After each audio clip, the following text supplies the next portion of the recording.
Irmãos, eu te convido a abrir a sua Bíblia. Nós temos pregado na carta de 1 João. Eu te convido a abrir a sua Bíblia na primeira epístola de João. A epístola de João fica lá no final da Bíblia, tá? É só você encontrar Apocalipse e vai voltando Judas, 3 João, 2 João, 1 João. Capítulo de número 2.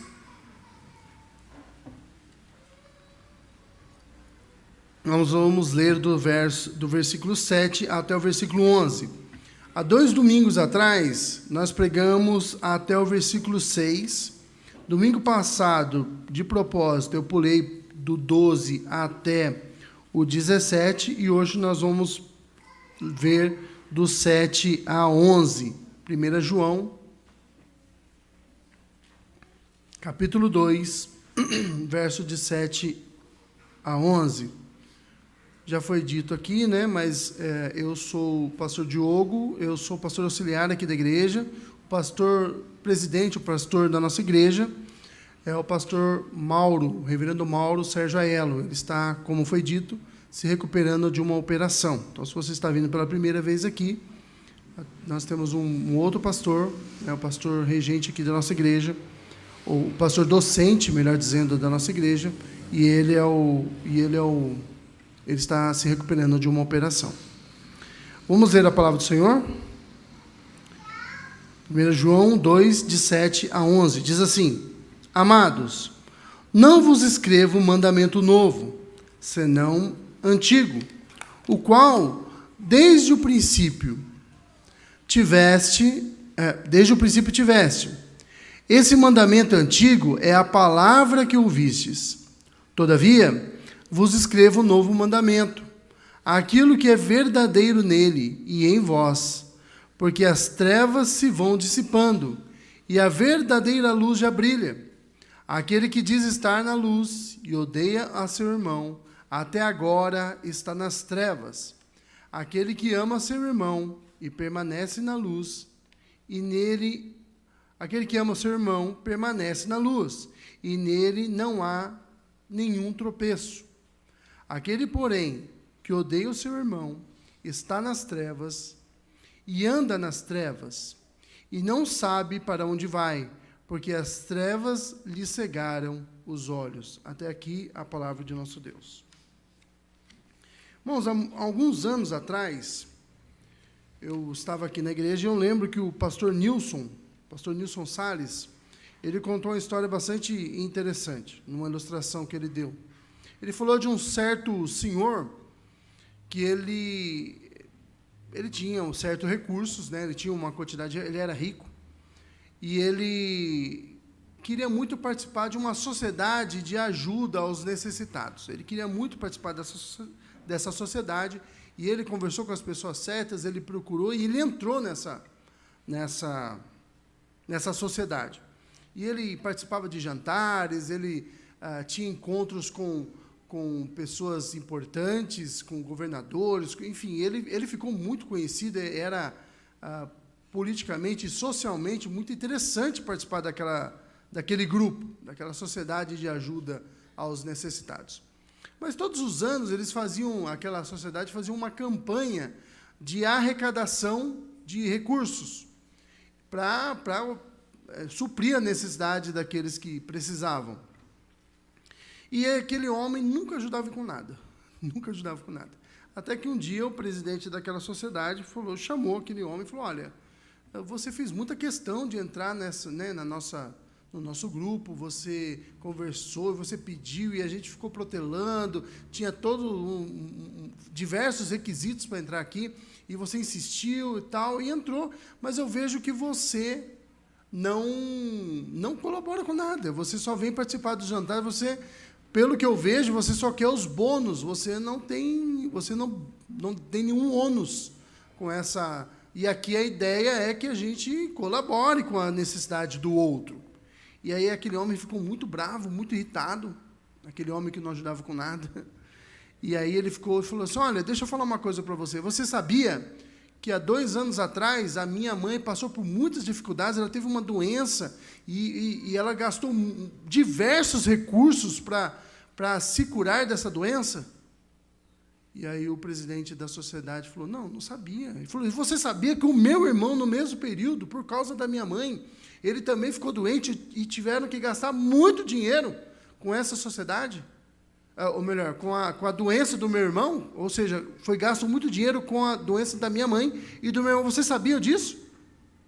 Aí o presidente falou, não, desculpa, não sabíamos disso, por que você não falou? Ele falou, então, vocês não ajudaram em nada.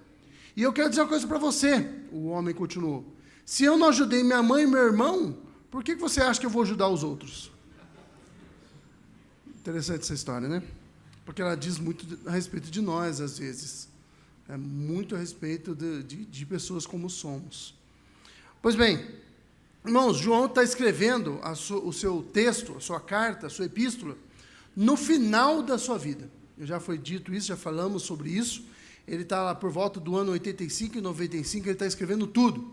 Tá? Então ele escreveu nesse período aí o livro de Apocalipse, as 3 cartas e o Evangelho, né, que leva o nome dele, o 4º Evangelho. João está tratando de coisas extremamente práticas. Tá? A gente lê, às vezes, os textos da Bíblia e a gente acha que isso é muito bonito. Nossa, é maravilhoso. Só que não é para a minha vida. E não é isso. O texto foi escrito para pessoas reais como eu e você, de carne e osso como eu e você, que enfrentavam problemas como eu e você, que viviam na época em que elas viviam, tá? Como eu e você vivemos na nossa época, eles viviam na época deles, e eles tinham muitas dificuldades, eles cometiam pecados, eles não eram super crentes, não é porque eles estavam próximos dos acontecimentos que eles eram melhores, eles cometiam os mesmos erros que cometemos. Por isso que a Bíblia é tão atual, porque ela fala de pessoas comuns, como eu e você. E João vem desenvolvendo a sua ideia. E ele vai chegar aqui no versículo 7, ele começa de um jeito muito interessante. Ele chama aquelas pessoas que estão recebendo essa carta de amados. João, ele vai falar aqui de amor. E ele começa dando exemplo, porque ele vai chamar a atenção daquelas pessoas. Ele vai trazê-las à verdade, mas ele vai fazer isso com amor. Ele vai fazer isso com amor. E se a gente for lembrar de quem João era, isso é uma mudança muito grande que Deus fez na vida dele. Porque João era o apóstolo do trovão. Ele era o filho do trovão. Ele e o irmão dele. Eles queriam que Deus enviasse fogo e matasse os samaritanos. Queimasse porque não deram atenção para a pregação de Jesus, um grupo de samaritanos. E eles chegaram para Jesus e falaram, Senhor, o Senhor quer que a gente ore e Deus mande fogo e mate todo mundo? João era o Boanerges. A palavra significa isso, tá? Filho do trovão. E aí Jesus falou, não é, calma, vai devagar, João. Você ainda é muito do trovão. E agora João aprendeu. E ele começa dizendo, amados. Ele vai falar a verdade, mas ele vai fazer isso com amor. Isso é importante porque às vezes a gente acha que em nome de falar a verdade, nós temos a desculpa para ser sem educação. E aí você é sem educação com a pessoa e a pessoa reclama e fala, não, só estou falando a verdade. E a gente acha que é assim que deve ser feito. E não é assim que deve ser feito. Às vezes vai ter que ser duro. Às vezes Jesus ele pegava o chicote e chicoteava as pessoas. Mas tudo isso era amor. A Bíblia fala que Deus ele açoita aqueles a quem Ele ama. Mas a verdade deve ser dita. Mas ela deve ser dita com amor. E João começa, amados, não vos escrevo mandamento novo, mas um mandamento antigo. João vai falar de amor. E ele começa dizendo, olha, eu não vou dizer coisa nova para vocês. Vocês já sabem do que eu estou falando. Vocês já ouviram isso. Isso está lá, foi revelado para vocês. A gente pode encontrar esse ensino, esse mandamento de amar, lá em Levítico 19, 18. Lá é dito que os israelitas deveriam amar. E eles não deveriam amar somente como eles gostavam de entender, né? Eles não deveriam amar somente as pessoas de Israel. Eles deveriam, inclusive, amar o estrangeiro, algo que eles não gostavam muito de obedecer, não. E João está dizendo, olha, eu não vou dar mandamento novo para vocês. O que eu estou dando é um mandamento antigo. Que vocês, desde o princípio, vocês já têm. Este mandamento antigo é a palavra que vocês já ouviram. Vocês já ouviram isso. Vocês já sabem sobre isso. Não é coisa nova. Mas parece que às vezes o óbvio precisa ser dito, né? Eu acho que sempre o óbvio precisa ser dito. Por quê? Porque às vezes a gente esquece. Às vezes a gente não se lembra. Às vezes a gente até lembra, mas a gente ignora. Então a Bíblia nos chama de forma recorrente a nos lembrar de algumas coisas que nós nos esquecemos. O mandamento era antigo. E ao falar isso, é quase como se a gente estivesse ouvindo o eco de Jesus falando, né?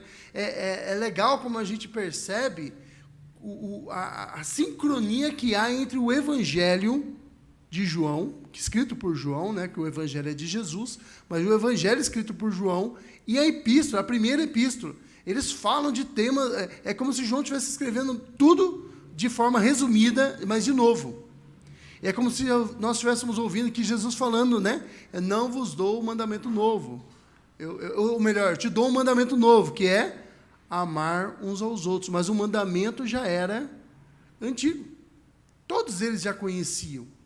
Mas por que João está falando isso? Olha, eu não dou um mandamento novo, eu dou um mandamento antigo, mas o mandamento é novo. Porque, irmãos, você já comeu arroz e feijão feito pela sua mãe? Ou por você mesmo, e de repente você come arroz e feijão feito por um chefe renomado, e aí parece que é a primeira vez que você está comendo aquilo, porque é novo. Você já comeu bife com acebolado várias vezes na sua vida, mas tem um dia que você come feito por um mestre. Às vezes o mestre é sua avó, às vezes o mestre é sua mãe. Mas você come e você fala, meu Deus, eu faço lá em casa e o negócio fica estranho. Mas quando é ele que faz, o negócio fica novo. O que João está dizendo é mais ou menos isso. Olha, o mandamento é antigo. Mas naquela época, quando foi dado o mandamento, parecia que era um negócio frio, de boca. Mas agora eu quero dizer para vocês, na boca de Jesus, esse mandamento ele ganhou uma profundidade de significado. É como se fosse novo. Sabe por quê? Porque Jesus ele não só mandou amar, ele encarnou o amor.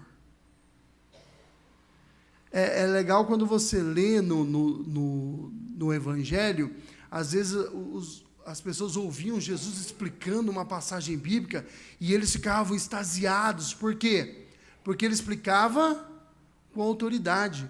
E olha, quando fala assim, está querendo dizer que aquelas pessoas estavam cansadas de ouvir aquelas palavras. Mas sempre quando eles ouviam de um fariseu, ou de algum doutor da lei, aquilo parecia ser frio. Mas quando Jesus apresentava, a coisa era diferente, ele dava novo significado, e eles ficavam todos extasiados. Por quê? Porque Jesus está explicando e eles estão entendendo. Alguns de vocês, né, leram o livro de Neemias, acredito eu. Pelo menos 13 famílias aí se apresentaram para fazer a gincana. E quando vocês estão lendo o livro de Neemias, vocês viram lá na leitura que tem uma hora que Esdras está lendo o livro da lei e algumas pessoas estão interpretando para o povo. E eles ficam todos extremamente animados, felizes. Por quê? Porque eles não só estavam lendo, mas agora, pela primeira vez ali para eles estavam entendendo o que estava sendo lido. E eles viram como aquilo era maravilhoso. O mandamento, João está dizendo, é antigo, mas agora ele tem significado para vocês, ele se tornou novo, porque Jesus mostra, ele encarna isso tudo. João continua. Jesus ofereceu exemplo. Veja, como que ele começa o versículo? Amados, mas antes do amados aqui do versículo 7, na passagem que nós lemos, se a gente voltar ao versículo 6, o que está escrito? Aquele que diz que permanece nele é em Jesus, lembra? Nós já vimos essa parte. Esse também deve andar como ele andou. E aí, nós temos uma interrupção aqui, na minha versão da Bíblia aqui, tem um títulozinho em negrito. Mas esse título não está lá em João. Tá? Quando João escreveu, não tinha esse título. Ele escreve em contínuo.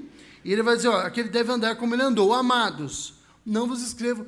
Ou seja, amar significa andar como Jesus andou. João vai oferecer o exemplo de Jesus. Nós devemos amar como Cristo amou. E amar ao próximo. Ele está falando aqui de amor ao próximo. De amor aos irmãos. Ele não está falando aqui de amor a Deus, que também é importante, mas não é tema aqui do que João está falando. Ele está falando de amar como Cristo ama. E como que Cristo amou? Ele amou ao ponto de dar a vida. Jesus, ele amou, e aqui a coisa ganha muito mais sentido para nós. Ele não só amou de forma abrangente, porque Jesus amou muitas pessoas. Muitas pessoas. Multidão. E tem amado, e nós estamos sendo alcançados por esse amor até hoje. Ele amou muito, ou seja, o amor é abrangente. Ele não era só um grupinho, não, esse grupinho aqui eu vou amar, porque esse pessoal é legal. Mas aquele ali, aquele grupo ali, eles não merecem amor, não. Eles têm mais que ir para o inferno mesmo. Porque Jonas concordaria com vocês. Ele diria a mesma coisa. Os assírios, os ninevitas, eu não vou pregar nunca lá. Eu quero mais que vá tudo para o inferno mesmo, que morra todo mundo. O que é isso? Não, se você não acredita em mim, leia o livro de Jonas. É ele que disse. Não fui eu, não. É ele que falou. Porque ele ainda diz assim, Senhor, não era isso que eu estava dizendo lá na minha terra, e por isso que eu fugi para Tarsis? Que o Senhor é um Deus misericordioso, bondoso e que se arrepende do mal. É por isso que eu fugi. Ou seja, eu não queria que eles se convertessem, eu queria mais que eles fossem destruídos mesmo. Mas Jesus, ele amou de forma abrangente. Nós devemos amar. Nós devemos amar. E Jesus não amou, como eu disse, não amou só de forma abrangente, ele amou de forma intensa. Ele amou muito. A Bíblia diz assim, tendo Jesus amado os seus discípulos, amou-os até o fim. Até o fim. E como foi que ele demonstrou o amor dele até o fim? Morrendo. Mas é só pelos discípulos. Se você já leu a oração de Jesus no Evangelho de João, capítulo 17, quando Jesus está orando, o que ele fala? Não peço somente por esses, mas por aqueles que ainda vão crer. Ou seja, Jesus orou por nós. Jesus amou a cada um de nós. E ele amou intensamente. E é esse o amor, esse é o exemplo de amor que João apresenta. Você deve amar o seu irmão. E você deve amar de forma abrangente. E você deve amar de forma intensa.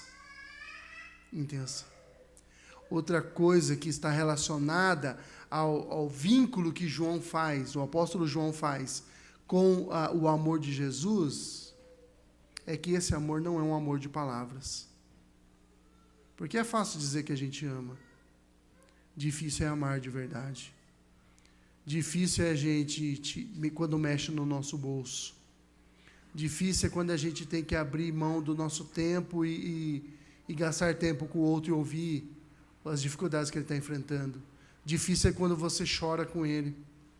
Difícil é passar tempo com ele, dando atenção. Difícil é você, às vezes, discordar dele e dizer para ele, você está errado. Você está se distanciando de Deus. Você está indo para um caminho que é um caminho de morte.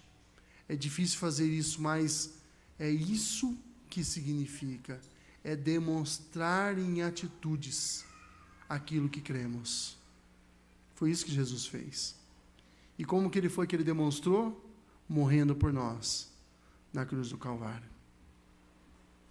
Foi assim que ele demonstrou amor. Tem até uma música que diz, se isso não for amor, o oceano secou, não há estrelas no céu, as andorinhas não voam mais, se isso não for amor. E aí o hino continua. O céu não é real, tudo perde o valor, se isso não for amor. E o hino vai, porque o hino é longo, eu não vou cantar ele todo para vocês. Mas isso foi amor de verdade. E sabe o que Deus espera de nós, irmãos? Nada menos do que isso. Nada menos do que isso. Diogo, mas isso é muito pesado. É mesmo. Se fosse fácil, Deus não precisava mandar. Se fosse fácil, a gente faria naturalmente. Mas a Bíblia ela trabalha com a gente, irmãos, de duas maneiras. A primeira delas é nos chamando à obediência, e isso nos faz tomar uma decisão, porque amor, ele não é sentimento. Se eu sentir, eu vou amar. Então, meu filho, você está perdido, você não vai sentir nunca. Amor não é sentimento. Amor é atitude. Amor é obedecer. Amor é fazer aquilo que Deus manda, é ordem. E quando nós não amamos ao nosso próximo, quando nós não amamos, nós primeiro ofendemos ao próximo. E em segundo lugar, quem foi que mandou a gente amar? Foi Deus. Então, quando a gente não ama, nós desobedecemos a Deus. Então, nós temos que... E como é que faz isso? Exercitando. Primeira coisa é obedecendo. É tomando atitudes. É se aproximando. É corrigindo atitudes erradas. Corrigindo procedimentos errados. Corrigindo pensamentos errados. Corrigindo falas erradas. Porque nós estamos, às vezes, conversando e aí eu me deixo... E isso, todos nós corremos esse risco. Eu tenho que me policiar com relação a isso o tempo todo. Todos nós precisamos fazer isso. E daqui a pouco eu estou falando mal. Daqui a pouco eu estou falando da outra pessoa. E nós temos que tomar cuidado, porque isso é coisa que nós fazemos. E esse é um sentido que nós devemos obedecer. É corrigir as atitudes. É corrigir o prumo, é corrigir o caminho. É acertar o azimute, para quem sabe aí de orientação. É corrigir a rota. Mas existe um sentido que é difícil para nós executarmos. E é mesmo. Nós não vamos conseguir. Então, como que nós fazemos? Nós nos aproximamos daquele que é o amor em pessoa. Nós devemos nos aproximar de Deus, porque à medida que nós nos aproximamos de Deus, nossas atitudes começam a ser transformadas. Isso é natural. Quando você se aproxima de uma pessoa, você começa a pensar... de uma pessoa que você admira, você começa a pensar como ela pensa, você começa a falar como ela fala, até a gíria você pega, o jeitão de falar. Você começa a... E daqui a pouco você é muito parecido com aquela pessoa. E sabe como é que você faz isso, irmãos? Não existe fórmula mágica. Não existe. Não existe 10 passos de se aproximar de Deus. Só tem 2 jeitos. Oração e leitura da palavra de Deus. É isso que você tem que fazer. Mas eu não consigo orar, então ore. Mas eu não tenho vontade de orar, então ore. Mas é cansar, ore. E todos nós temos que pensar e nos policiar com relação a isso, porque o anseio da nossa carne, da nossa natureza física, não estou falando nem da carne pecaminosa, da nossa natureza, é chegar em casa, deitar e dormir. Ou chegar em casa e pegar o celular e ficar ali horas fazendo isso aqui, ó. Porque aquilo que a gente fazia antigamente, né? Agora mudou para... Vai rolando a tela. E aí, quando você vê, foi 1 hora, 2 horas. Mas o desafio da vida cristã é você dobrar o seu joelho, entrar no lugar onde só você e Deus estão, um lugar onde há intimidade, e buscar a Ele em oração, até que você tenha vontade de orar. Ore até que você tenha vontade de orar. Leia a Bíblia até que você não queira mais nada, a não ser ouvir a voz de Deus através das Escrituras. Essa é a maneira. E aí, quando a gente começa a fazer isso, naturalmente nós somos transformados. João continua. O amor, do versículo 8. O amor é a marca que as trevas estão se dissipando. Olha o que o João está dizendo, olha. Versículo 8. Todavia vos escrevo um mandamento novo. Lembra? Era um mandamento antigo, mas agora em Jesus a coisa ganhou uma nova textura, um novo sabor, e parece que é novo, porque agora nós amamos, não é como uma ordenança fria, mas nós sentimos uma chama no nosso coração que nos pede que amemos. Todavia vos escrevo um mandamento novo, aquilo que é verdadeiro nele e em vós, nele em Cristo e em vós, porque as trevas vão se dissipando e a verdadeira luz já brilha. O que o João está dizendo é o seguinte, olha, o mundo estava em trevas, e a gente vai ver isso, Isaías profetiza isso. Aqueles que estavam na sombra da morte, raiou a luz. E que luz é esta? É Cristo. É Cristo. E aí João vai dizer, olha, quando nós amamos e nós vamos levando o Evangelho, a luz elas vão indo aonde antes havia trevas. E pensa no mundo de João, o primeiro século. Um mundo que ninguém sabia de Deus. Ninguém conhecia Jesus. E aí João vai falando, olha, é nesse espalhar do amor que nós vemos as trevas se dissipando. Porque o amor cristão não é um amor a si mesmo. Aquele homem da história que o pastor Nilson contou, o reverendo Nilson contou e que eu contei para vocês agora, quem é que aquele homem amava no final das contas? Ele amava a si mesmo. Ele era egoísta, ele queria os bônus, ele queria os tapinhas nas costas, ele queria ser visto pelas multidões, ele queria aparecer lá daquela sociedade, mas ele não amava ninguém, a não ser a si mesmo. Mas no demonstrar de amor ao outro, isso é uma coisa cristã. Ao demonstrar o amor, quando a gente vai levando esse amor, e dos aspectos de demonstrar esse amor é falar de Cristo, porque qual é a maior necessidade do homem? Eles têm necessidade de comida? Alguns têm. Têm necessidade de roupa? Alguns têm. Têm necessidade de cura? Tem. Mas qual é a maior necessidade do homem? A maior necessidade do homem é saciar a sede da sua alma. E a sede da sua alma pede por Deus. Só Deus sacia. Só Cristo é a água viva. Ele disse, eu sou a água viva, eu sou o pão da vida. Aquele que comer de mim, jamais voltará a ter fome. Aquele que beber de mim, jamais voltará a ter sede. Quando nós levamos o amor de Cristo, nós levamos esse amor, nós estamos espalhando. A luz está raiando e as trevas elas começam a recuar e o mundo precisa disso. Sabe por quê? Porque o mundo jaz no maligno. As pessoas de fora estão em trevas. E talvez você esteja em trevas. É um julgamento que você tem que fazer. É um julgamento que eu tenho que fazer. Talvez nós estejamos em trevas. Nós precisamos levar a luz de Cristo. Esse é o sinal. Esse é o sinal. O amor é o sinal que as trevas estão se dissipando e a luz está raiando. No mundo antigo, passado aquele primeiro momento, ali do primeiro século, a partir do segundo século, na verdade, a partir do terceiro século, o Império Romano ele começou a sofrer várias invasões. E os povos germânicos, né, aqueles povos que os romanos chamavam de bárbaros, né, os germânicos, eles invadiam o Império Romano e durante as invasões era muito comum eles pegarem pessoas como escravas.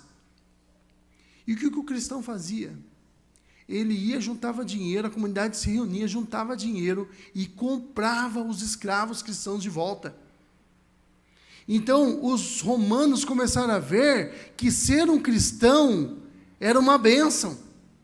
Porque os cristãos amavam de verdade uns aos outros. E muitos começaram a aderir ao cristianismo por causa disso.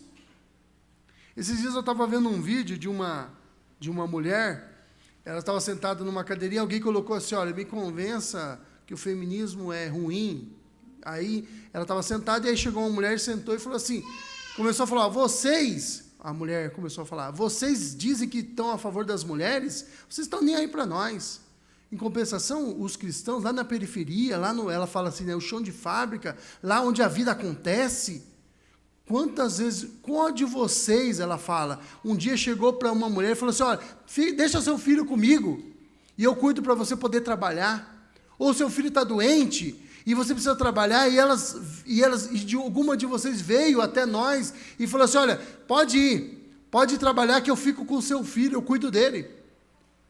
Vocês nunca fizeram isso, a mulher estava dizendo.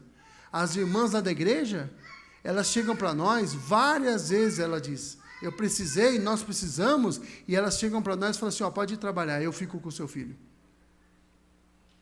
Pode ir trabalhar, deixa seu filho comigo, eu cuido dele.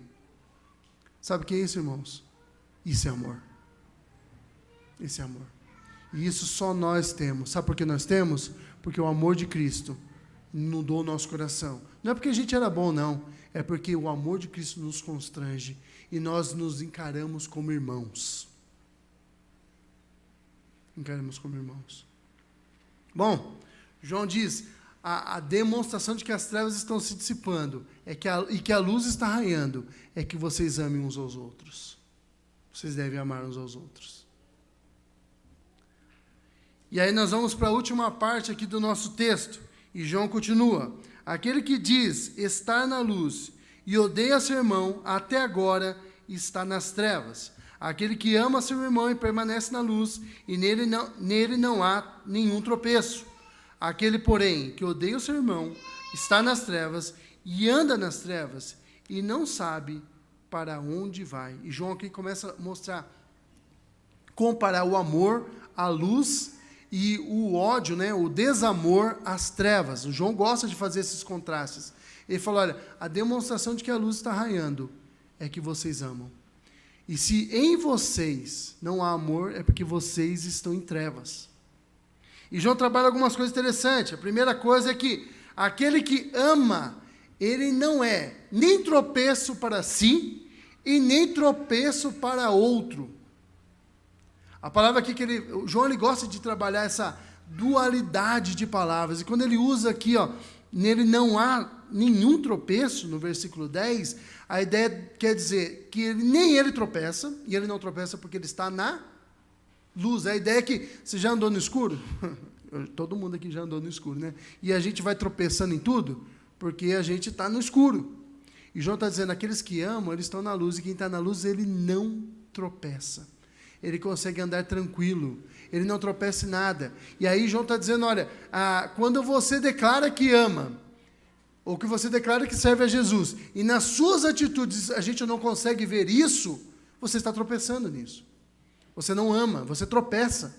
E aí a gente começa a ver um desacordo, um desalinho entre aquilo que pregamos e entre aquilo que fazemos. É por isso que às vezes o mundo nos chama de hipócritas. Por quê?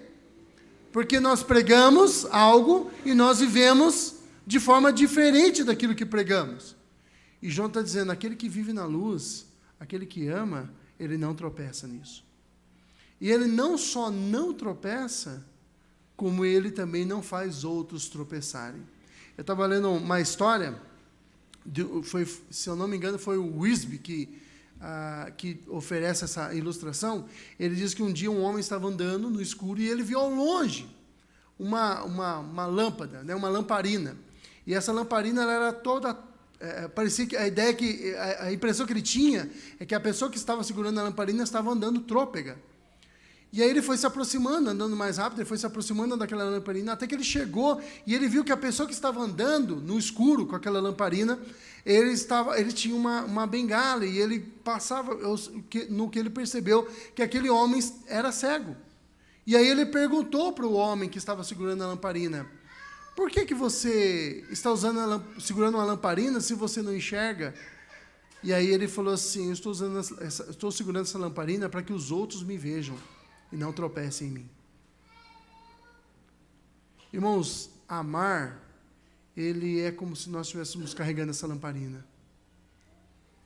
Se não servir para que nós não tropecemos, serve para que os outros saiam da escuridão e não tropecem em nós. Para que nós não sejamos pedras de tropeço para os nossos irmãos.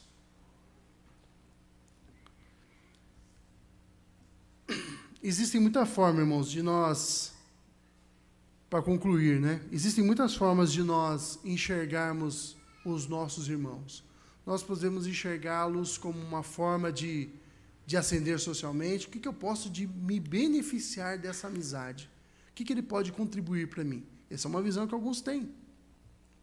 Outros enxergam assim, o que eu ganho com sendo amigo dele?